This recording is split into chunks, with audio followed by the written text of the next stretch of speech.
పిల్లగా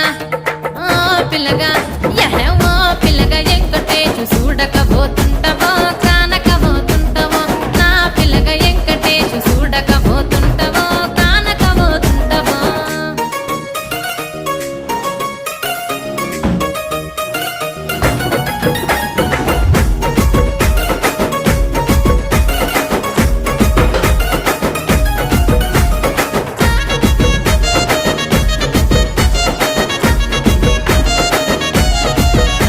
ఓయ్ కండ్లకు కాటు కవెడితే కన్యాకుమారిని నా కండ్లు చూడపోతివి